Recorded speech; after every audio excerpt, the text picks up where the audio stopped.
Okay, and then her second part to that question was dome's ability to heat and cool in winter be This summer. is one of the biggest things that we have been doing in the 50 years. We've always, from day one, been ahead, I'll say this that way, of the building codes. So for the last 20 years or 22 years, we've had the International Residential Code.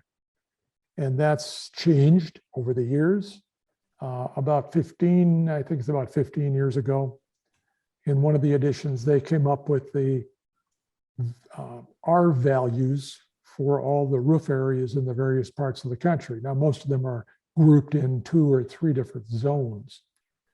And there are basically 7 zones in the US. Up into Canada and Alaska, there's another zone up there, or 2. We are located in north central Minnesota on the edge of zone 6 to the south and zone 7 to the north. These are not growing plant zones. These are climate zones. There's a dry zone to the to the west, and a wet zone to the east. The line runs down from North Dakota, South Dakota, through middle of Texas, all the way down. And it's changing. It's shifted 100 to 150 miles to the east. So the climate is getting drier. There's a shaded line here only because there were 2 maps printed and joined together, 2 different kind of settings on the copier. But that's sort of the line. There's a black heavy line that you see there, but the shift from between Montana to the Dakotas is about now where this line changes from the printing. So this is the nature of climate. It's changing. You don't want to believe in it, but it's there. The reality is there. We look at some of these areas and we go, well, gee, there's a 3A zone over here in the northern tier of South Carolina, Mississippi, Alabama. Well, that zone is crept up. There is an update to this. I don't think we have a copy of that. That has changed. Oh, there's several dozen counties in the US where the zone has changed, and really the zone has moved to the north. So zone 4 has crept up into some of the 5 zone counties. These little blocks that you see are actually counties in the US. We are located up there in that purple and blue zone on the eastern edge of Minnesota. Right where the line is, that's Saar County. From the standpoint of the energy efficiency, it's our big selling point.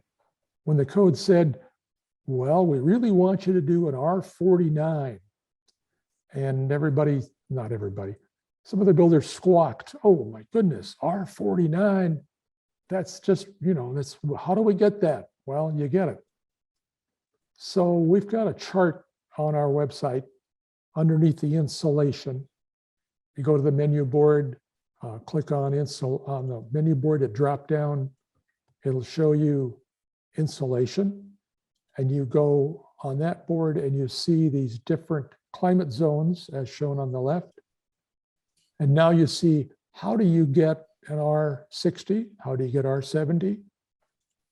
We're 20% over what the code currently requires. Those of you that have been on here before, you've heard me say it.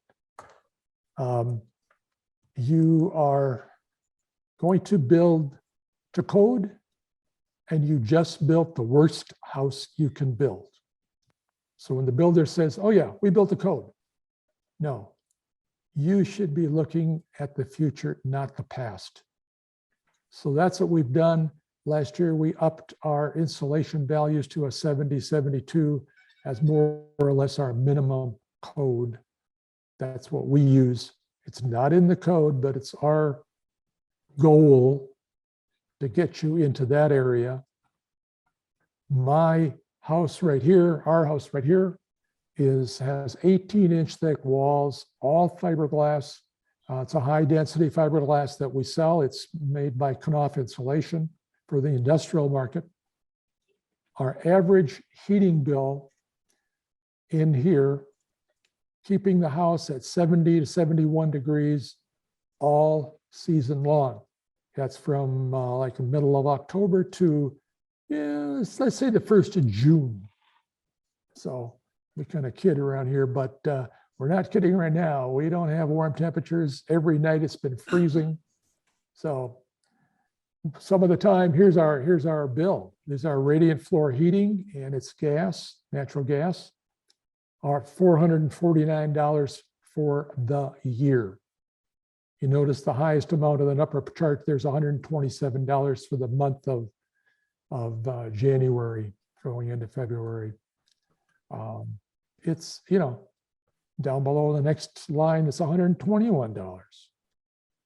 But you can see there's some heating even going on at various times down into June. Memorial Day isn't always as warm as we would like it. So that $530 is the average.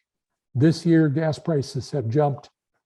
We have the ability to switch from gas to electric, and we have off-peak electric. And that may be an option for you. So you'll have to look at that when you go to choose the system. I know we're getting away from natural gas. We would like to. It's been the cheapest, but this year the price went up, and I think it's really more cost than electric.